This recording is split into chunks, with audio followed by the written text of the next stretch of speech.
Hello everyone, thank you so much for joining us on Joy Asonye Live this beautiful evening. It's always wonderful to know you're there to watch us as we engage and discuss very political issues happening in Nigeria. Today we'll be discussing the EU report and the future of polls in Nigeria. Recently, the leader of the European Union Election Observation Mission in Nigeria issued the final report on the just concluded 2023 general polls. The report noted the zeal which Nigerians approached the elections during the preparatory stage, as well as the economic, security and political atmosphere that prevailed, which impacted voter behavior. The EU also identified 6 priority areas requiring immediate attention to clean up Nigeria's elections moving forward. That is some of the areas we'll be addressing on the program today. We'll also talk about the NNPP, as my guest today is the National Publicity Secretary of the New Nigeria People's Party, Dr. Agbomejo. He's a regular here on the show, and it's wonderful to have him this evening. Thank you so much for being part of the program. Thanks, Joy, for having me. Good evening, viewers. Yes, it's always very interesting with you. So I would like once again, to tell the viewers where the NNPP stands, especially in this report, and how you found the report. Did you find it infringing on the sovereignty of Nigerians, as some have said? Don't answer just yet. We'll go for a short break and return to delve into the meat of the matter. We'll be right back.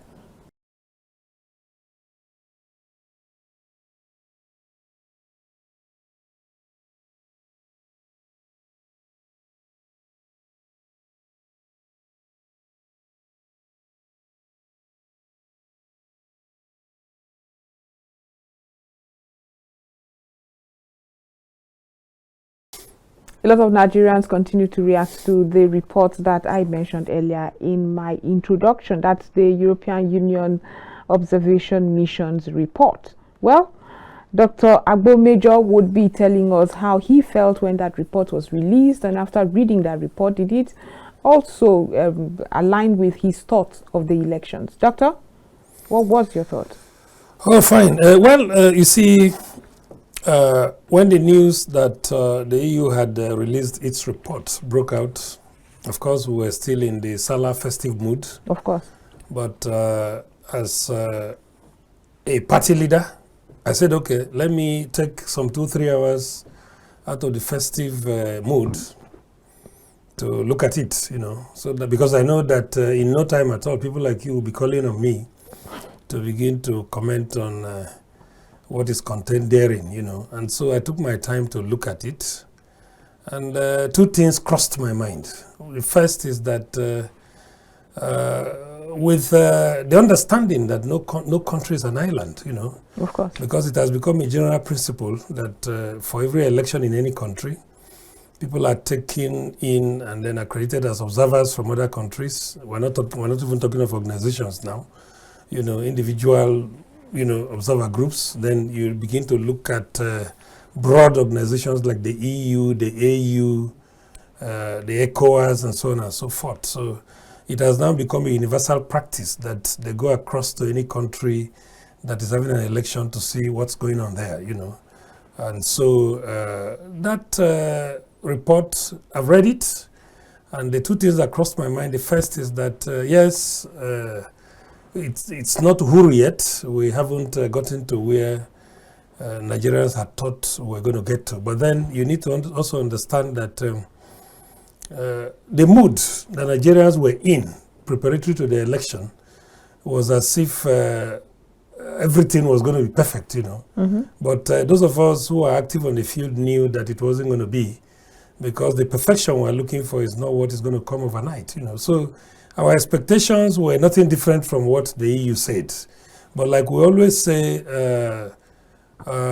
you can't get it done, completely overnight. So not to cut you short, I would like you to go back to what you just said here. You said prior to the elections, you did see these flaws that eventually played out during the elections? Oh yes, as a party leader, I can tell you that I knew where the booby traps were, because we had already identified where the challenges were. Women participation, youth participation, and most dangerously, the negative use of the social media, preparatory to the election. That conditioned the minds of Nigerians as if the election had been decided. Exactly. So these are some of the things that we were able to, point our fingers on as what would constitute the likely challenges after the election, But now continuing in the vein that where I was going to, I want to say that, yes, no country is an island, but I also felt worried that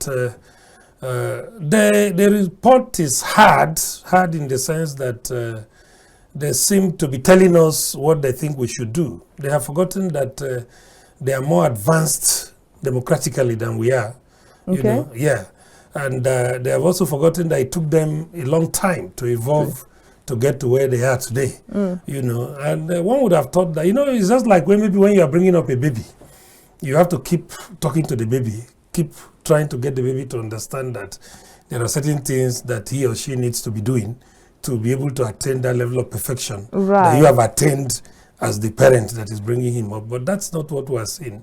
There's nothing wrong in being hard, but when you begin to say things that somehow would also now begin to add to the injury, the anger of Nigerians. Yeah, it becomes worrisome. It now begins to make us feel as if they are not interested in our stability. Okay, elections will always come with its flaws. What is important is how do you learn from it, preparatory to the next one. And so there's nothing wrong with what they are saying, but my feelings and the feelings of my party is that they've come out too hard, instead of, telling us, okay, these are the things we think you should do and so on and so forth, identifying the challenges and then directing their energies. It's a matter of semantics now. It came on too hard. Not that those things that were mentioned is a tall order for Nigerians. Ambiguity of the law, better participation of women in all of this, the accessibility to election result in premium time, and most of those things that were mentioned. Is it a tall order for Nigeria? No, these are obvious challenges that you and I know that our electoral process is confronted with. But what I'm saying is, okay, for instance, preparatory to the election, what did they do? Normally, before every election, we have a lot of these organizations that are working closely with parties, political parties. And what they normally do is they try to identify areas that they feel could constitute difficulties in the election. And then they go ahead to begin to develop target audience, that they would go to train, they would go to talk to and all of that. And then above all, they also come out most times to assist not just the electoral body, but the political parties, in areas that they may have identified as places that they would need to improve on and all of that. Wouldn't that be too much meddling? I don't think so. When you say so. You help political parties, you have, because we've also been here, in spite of how objective that report seemingly is, without mentioning names of who went against the electoral laws. Don't you think that if they went even further, Nigerians would have said this is meddling? You gave the NNPP this much support, and you're giving this other political party not as much support. I think you're not getting what I'm saying. What I'm saying is we've had a long-standing relationship with these organizations. The EU has been very deeply involved in our electoral process. I agree with you. They are involved in trainings. They are involved in seminars. They are involved in so many things. Even for the umpires as well. And then the electoral umpire, the INEC and all of that. So what I was trying to say, which it appears as if you didn't get well, is what did they do? If you know that these were going to be the likely challenges, you don't wait until you are confronted with it, then you begin to say, these are the things that you should have done. But isn't that the challenges they had seen before time and then addressed it with the many trainings and summits that you said you just alluded that they organized? I do know that the energies have been concentrated largely on how to get women involved. Right. And if you look at the statistics of the voters that came out in this election, a good percentage of them are women. A good percentage of them are women. If you listened to what the INEC chairman said, he was at least able to give himself some what do I call it, some kudos for having done well. I heard him say that he has done so well by producing and creating an enabling environment for as many as 8 political parties to win election. And I was asking myself, it never occurred to him that in the past, when it was either one party or 2 parties winning, the other parties were necessarily suppressed and denied the chances of winning. You understand what I'm talking about? Yes, I understand. Yeah, if the field were level enough all this while, the parties would have been winning all this while for every general election. So what I'm trying to say is that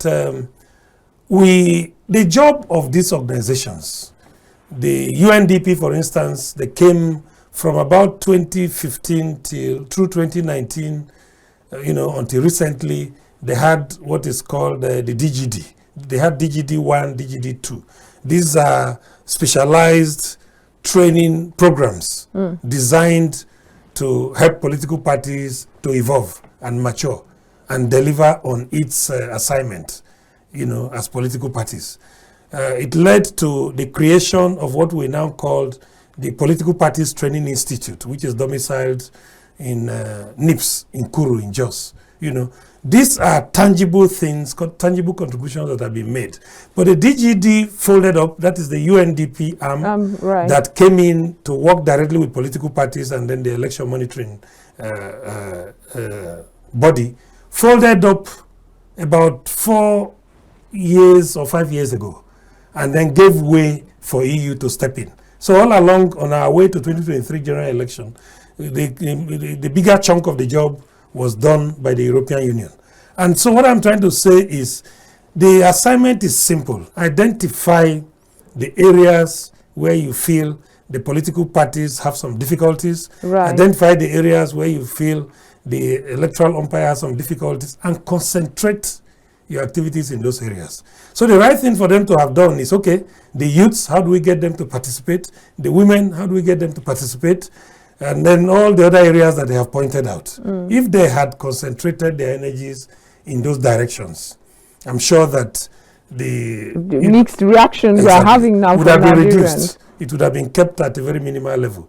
So what I'm trying to say is it's unfortunate that we had to wait. They had to wait until we got to this level before they are now beginning to tell us, okay, these were the things. And so somehow we have to throw back. Okay, would you say that this report say. should have come after the maybe the tribunals, the many tribunals across the country? Because believe it or not, this is one of the most contested, in court now. Yeah. I thought that we were even going to deal with that issue, because I was also going to say that it's not correct, to have released such a damning report when they know that the matters that resulted from the election are still alive in court. Right. Yeah.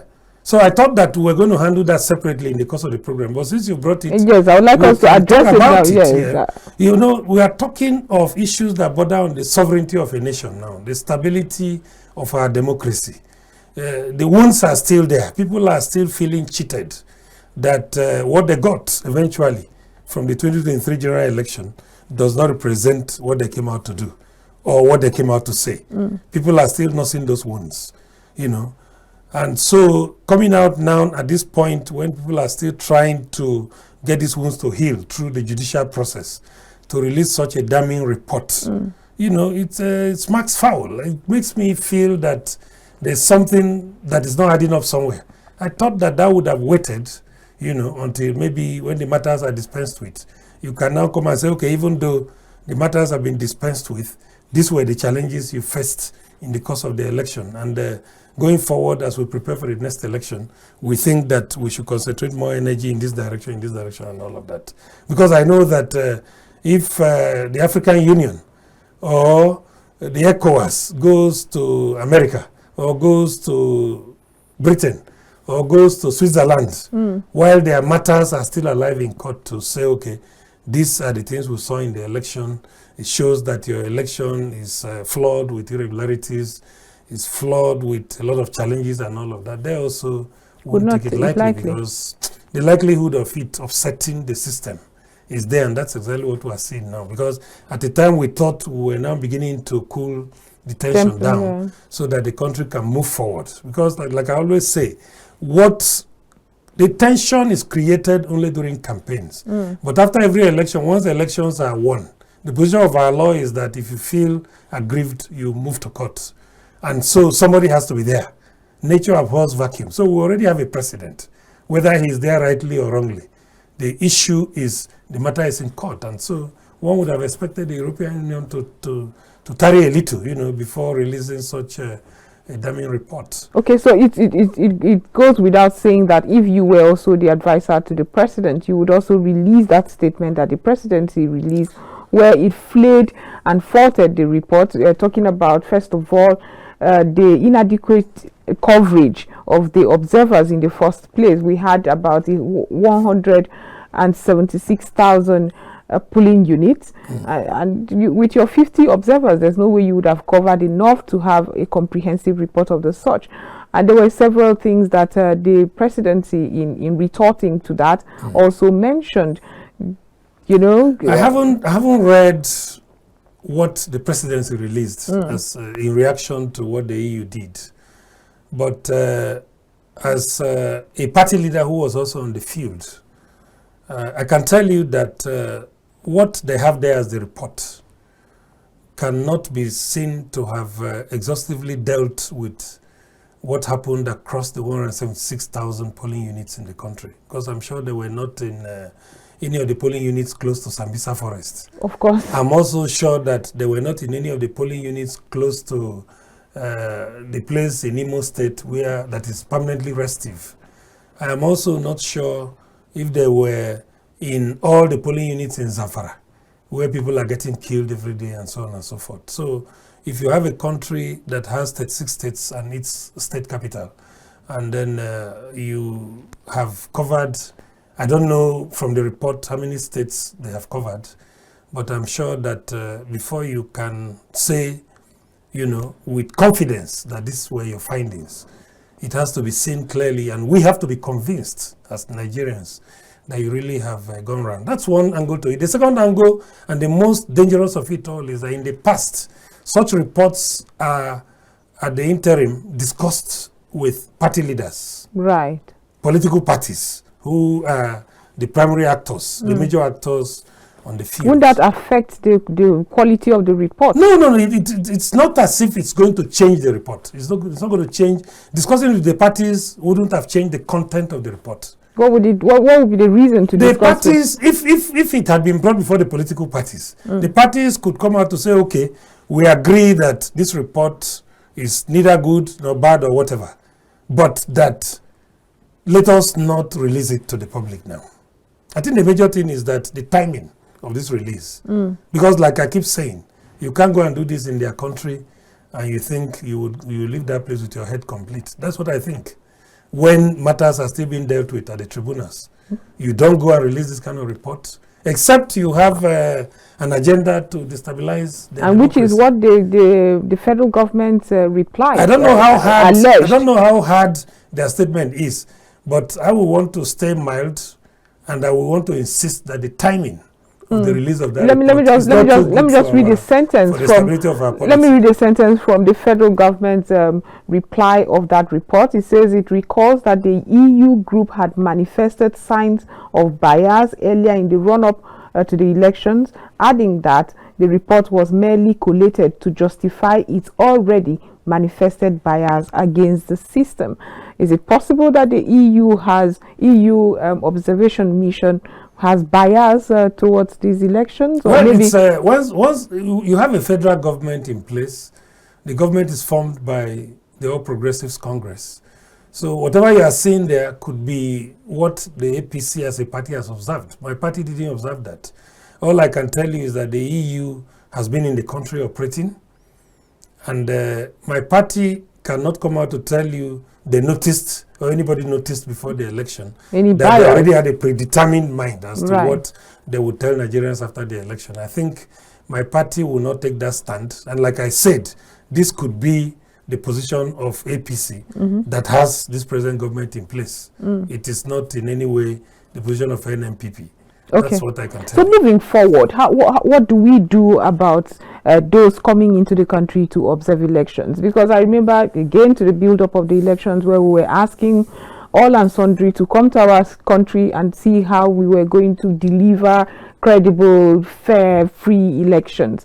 And that's on that basis that we had a throng of foreigners into the country. So is there going to be, or would you suggest to the power, that the Bola Tinubu's administration, to have a better hold on those who come, and when their reports are done, so we do not see this kind of, like you mentioned? No, this goes beyond the government in place. The government in place is a product of a political party, and so any attempt to try to stifle who comes and who does not come would be seen as not in the interest of the universal principles of other countries using their organizations to step into countries where elections are held, to be able to look at what is being done there and all of that. Democracy is a universal thing. The only thing is that it's domesticated based on the culture and peculiarities of the country that is practicing it. And so these are some of the things we expect our foreign brothers to understand, that what works with them there probably wouldn't work here, because our culture differs. So I won't subscribe to the idea of getting this government to attempt to, have a grip as to who comes and who does not come. The only thing that we can do going forward is, because as a matter of fact, Joy, I haven't had, after any election in Britain or any election in Switzerland or in United States, I haven't had the African Union or ECOWAS come out to say this election is flawed. I don't know if you have had. Is it because it is indeed not flawed, or that we just go there for the tea and sightseeing? We actually have reports when we return to share with African leaders or Nigerian leaders. Well, I'm trying to cross-check, but I also cannot categorically tell you whether the African Union or the ECOWAS, for instance, goes to the US to observe election. I do know that some organizations sends their operatives to go and observe, but I haven't had if AU as a body has sent people there before. And published a report. And published a report. So that's where we are going to. Even if they have gone, what I'm saying is, have we read or have they come out to address the press? That's in spite of the flaws that often happen in their elections. Did we see it happen in US, the last election? Trump cried foul that a lot of things went wrong. We saw live on the TVs how certain things were done. Yet we didn't hear any organization, especially any African organization, come out to say, we are convinced that what you did is bad, and so you would have done this, you shouldn't have done this, and all of that, and all of that. I mean, Dr. Agbo, it often seems like we don't know where to draw the line. We run to them for advice. It's this problem of overdependence on them. We are still struggling to get out of this neo-colonialist mentality. And that's why they don't need us when they do their things. But when it is our turn to do our own, we'll bring them. And when they come, they don't just come to do what we're asking them to come and do in line with what our culture and tradition says. They come, do what they want to do, and then try to tell us that despite your culture, despite your level of understanding, this, that. Well, what I'm saying, Joy, is that we haven't gone to their countries to do this. So until we're able to do away with these neo-colonialist tendencies, which seems to have enveloped our brains completely, we will continue to suffer all of this.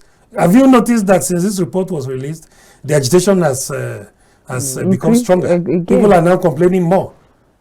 Despite the fact that the tension had gone down, people decided to resign to fate to wait for the tribunal to take its position on the issues.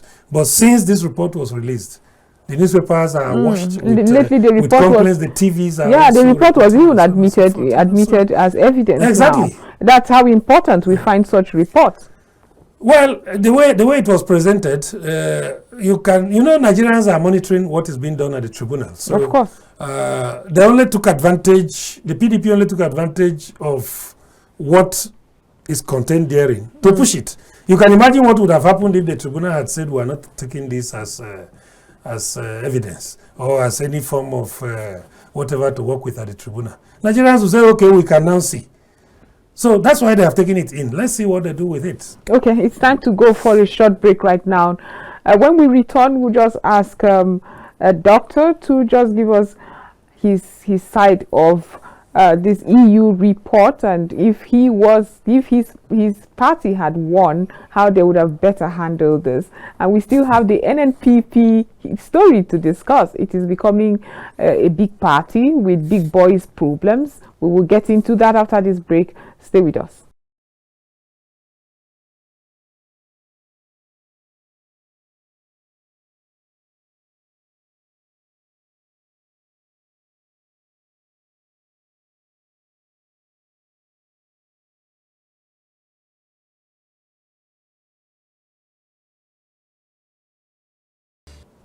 Welcome back from that short break. We're still discussing the EU report and future polls in Nigeria with Dr. Agbo Major. I call him Dr. Major. The National Publicity Secretary of the NNPP, that's the New Nigeria People's Party. If the NNPP, hypothetically speaking, had emerged at the head, maybe Senator Kwankwaso was president, and this report came the way it came in spite of all the contest in court, what would your reply have been? Bearing in mind that a lot of Nigerians found the reply from the federal government a little too emotional. Maybe they should have admitted that there were flaws in the elections and probably agree to those recommendations that were given. I think I've had and read this APC-led government admit repeatedly that they are not coming to say that this election was completely clean. I've heard them say that before. I don't know if that is the position of the party, but I've had very senior government operatives, even the president himself, I think in one of his outings, he did mention something like that, that he admits that certain things were not done the way they should have been done, but that what is important is the stability Moving of our forward, nation. You know? right. So having come out to say that, I think Nigerians should understand that whether anybody likes it or not, there is no system anywhere that is perfect, you know.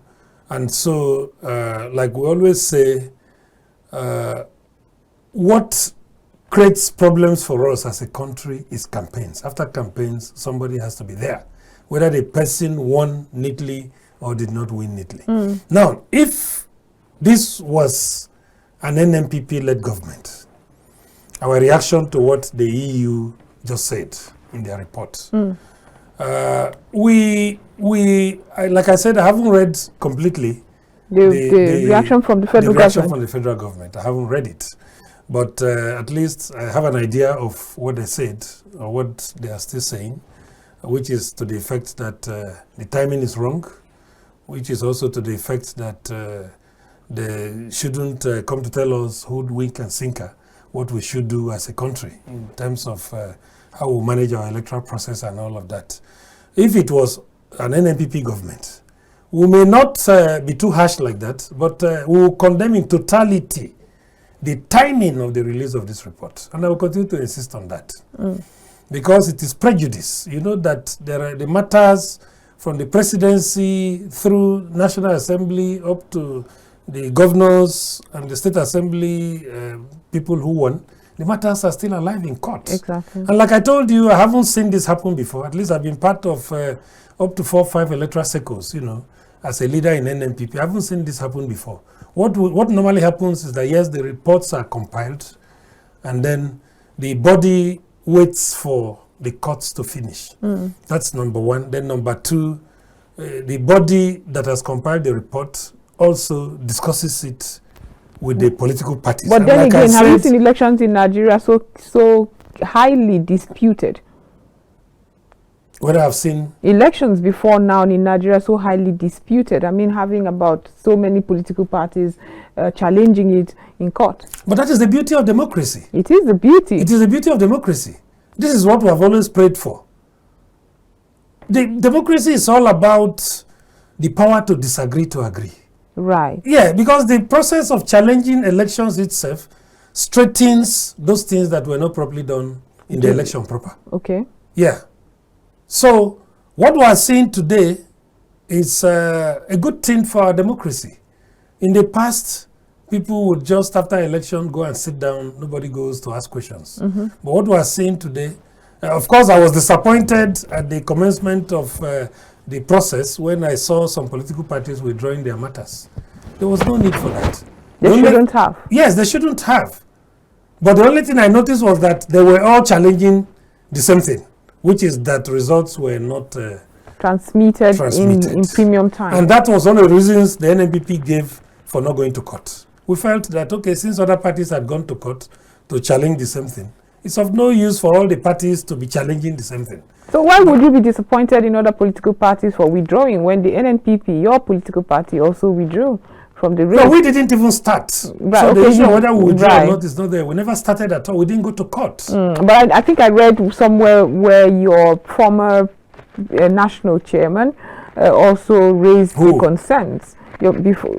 Professor Alkali? Professor Alkali, okay. Yes. He said also raised concerns, and just immediately after the elections had promised to go to court to seek redress for the way it was handled, and even mentioned at the time that your political party's logo was not visible, and that is why we saw the low numbers. Yes, we had some issues, and we brought together a consortium of lawyers to look in depth into what we were possibly going to ask the tribunal to determine. Right. And part of it was that the logo itself, as manifested on the ballot paper, wasn't clean enough for the voters, especially those who were only sympathizing with us and were going to vote for us, but are card-carrying members of other political parties.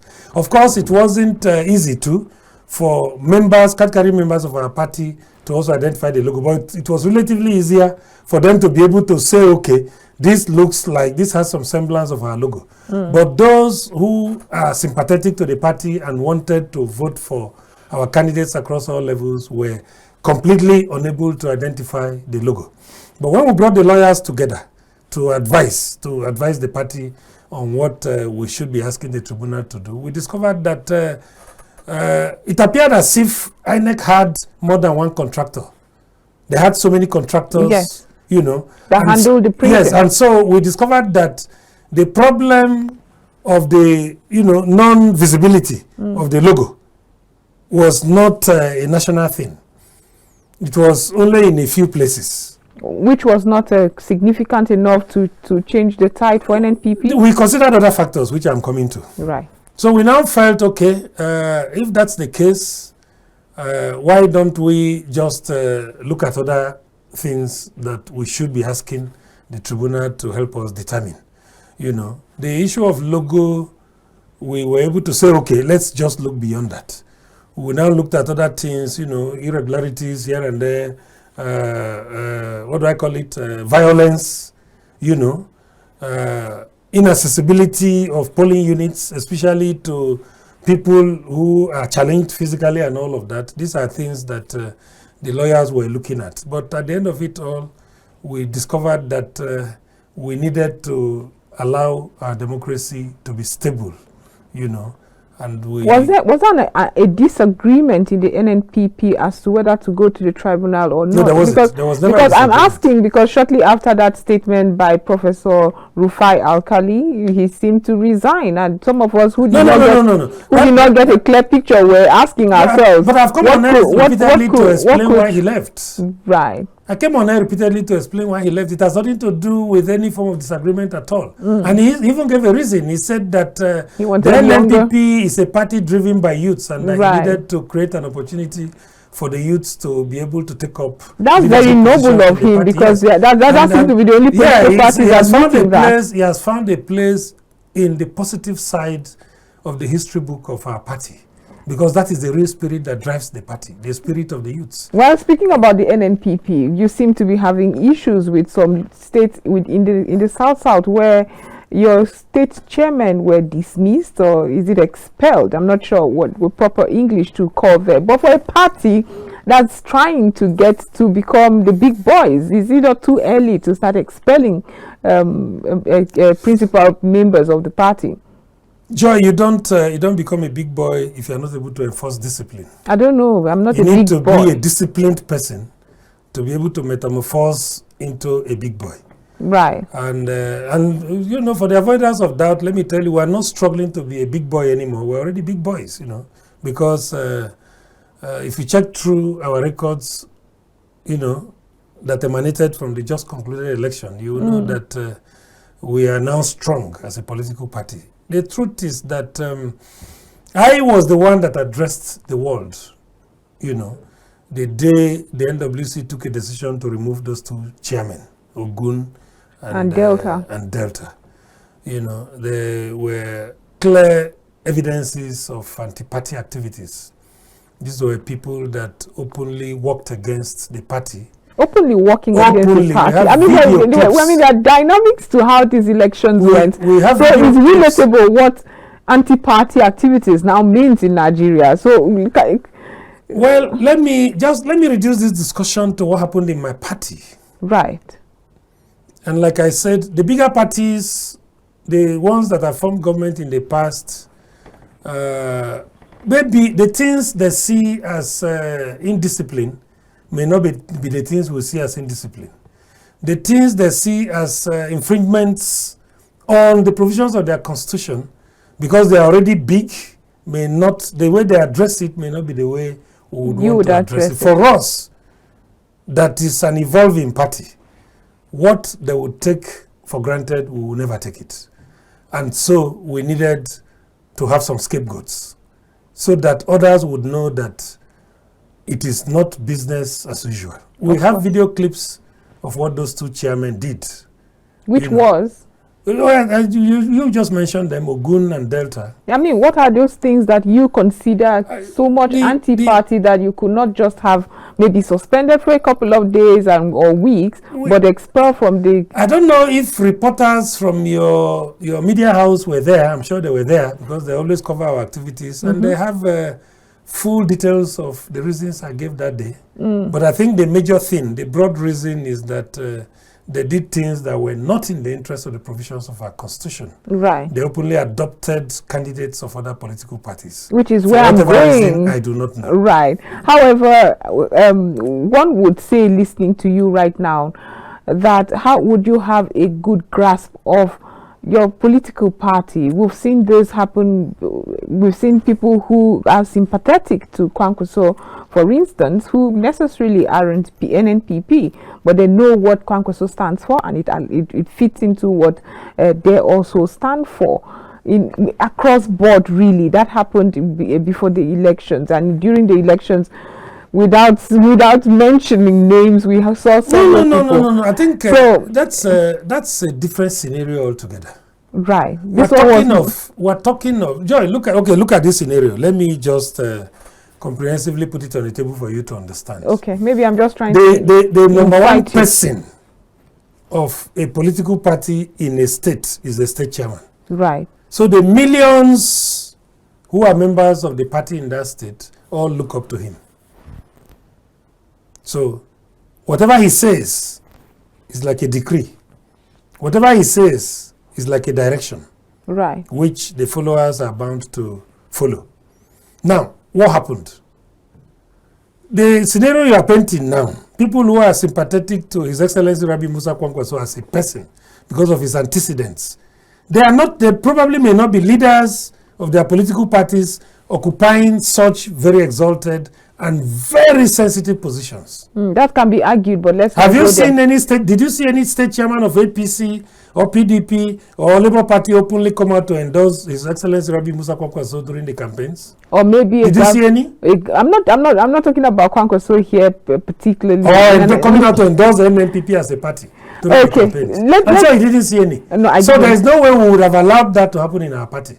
So the punishment that is meted out to those two gentlemen is in line with the provisions of our constitution and is meant to serve as deterrent for others, you know, and a reprimand for their attitudes which were never in line with the provisions of our constitution.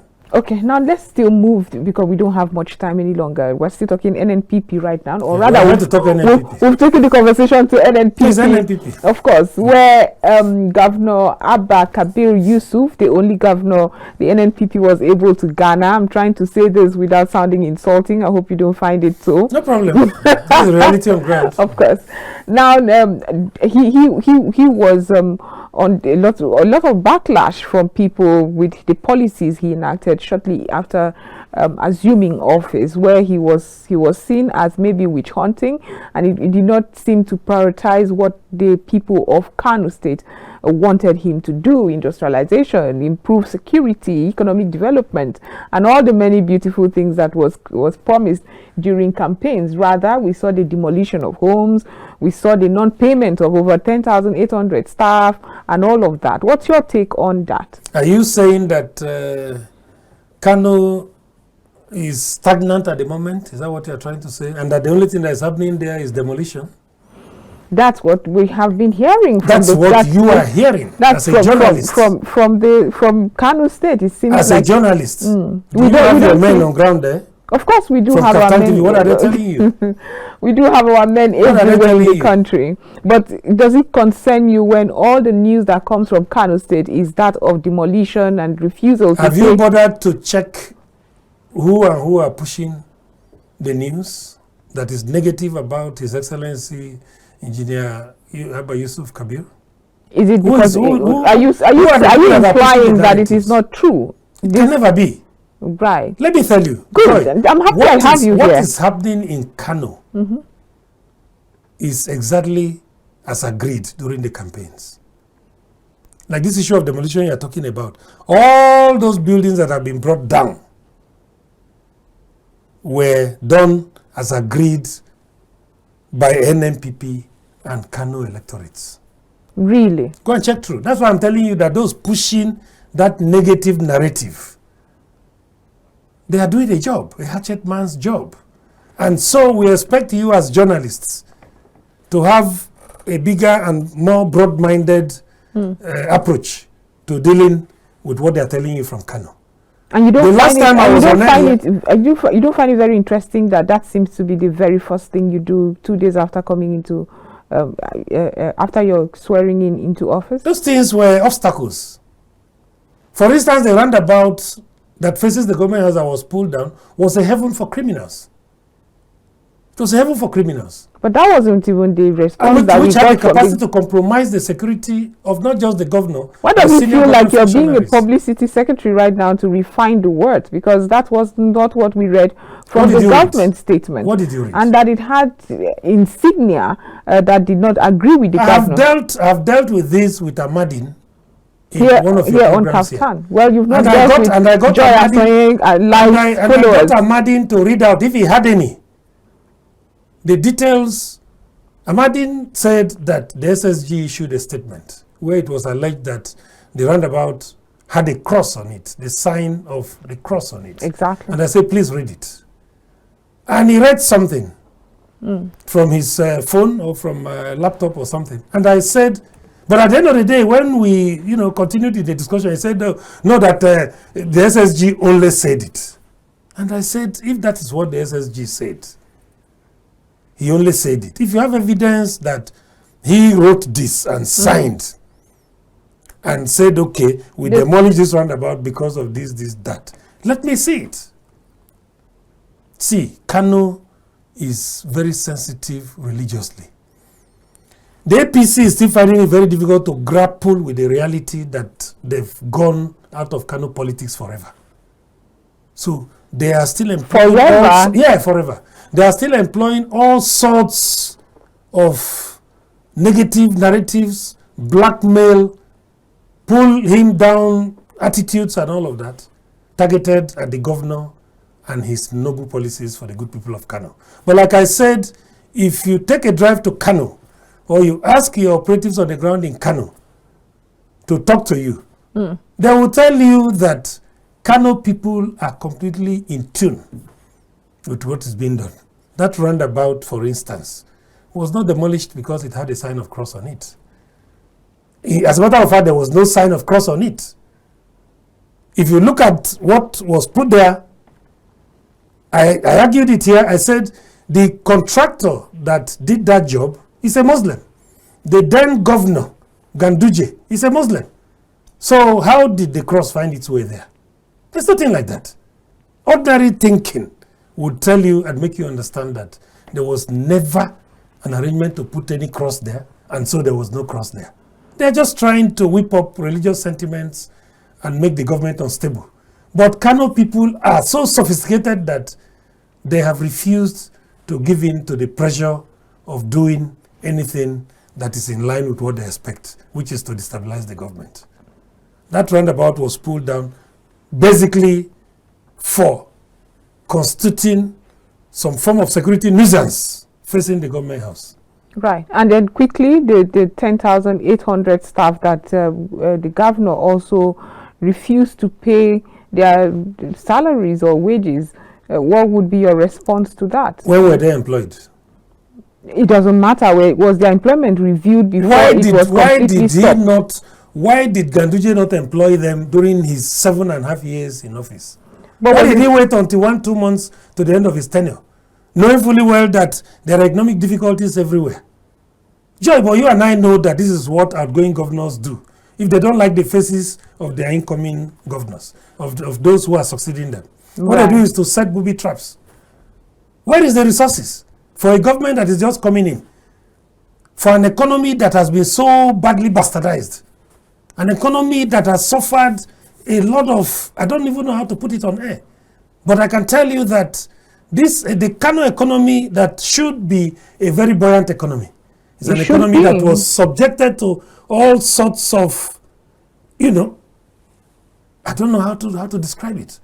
So an economy that has been brought to its knees, then at the twilight of your exit, the time you are exiting, you will now go get 10,000 something workers, and you want a governor who is determined to come and improve on infrastructures, a governor who is determined to come and improve on education, a governor who is determined to come and improve on healthcare facilities. But a lot of people are asking, irrespective of how they emerged into the government as staff, was it reviewed?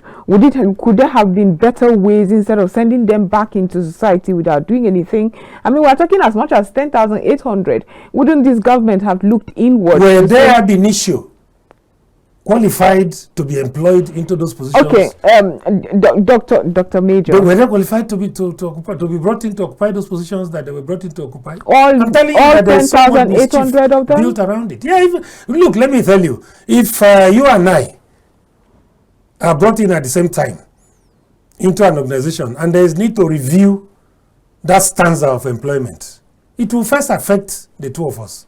You're probably right. Yeah, then they will now go back and say, okay, let us now look at how to review this. Okay, so in a minute... Is Joy qualified to return? Is Dr. Agbo qualified to return? Yeah, that's the way. In a minute, I would like you to tell us... That's the direction we're going to. Just speaking about direction, that was the word you just took out of my mouth. Where is NNPP directed towards right now to ensure that maybe 2027 is better, you win more states, and probably even the presidency? We're targeting the presidency. Of course. Here we go again. Our ultimate target... Here we go again. Our ultimate target is to provide leadership that is missing for the country. So the issue of whether we're looking for more governors, more states or whatever, that's not... yes, they will come naturally, but our ultimate target is the presidency. Are you positioning? Have you appraised the past elections and are positioning to ensure that it works? We have done an interim appraisal. Is it a report I can read? Well, for now, it is still our report. Again, you can now see why you and I agreed that the EU was in a hurry to do what it wasn't supposed to do. We now have a report which for now is for the party's internal consideration. Right. It will definitely get to you media people, but this is not the time. Okay. Because we'll still have matters like in Kano, we have matters in court, in Taraba, where we won. allegedly. And our two hands were tied to the back. Dr. Agbo Major, National. To tell you what has happened. Dr. Agbo Major, National Publicity Secretary, New Nigeria People's Party, NNPP. Thank you so much for being part of the program. It's always a pleasure. It's always a pleasure to be with you too. But this is where we would round up on Joy Asonye Live. But be rest assured, we'll be back tomorrow with so much more. Do have a wonderful evening.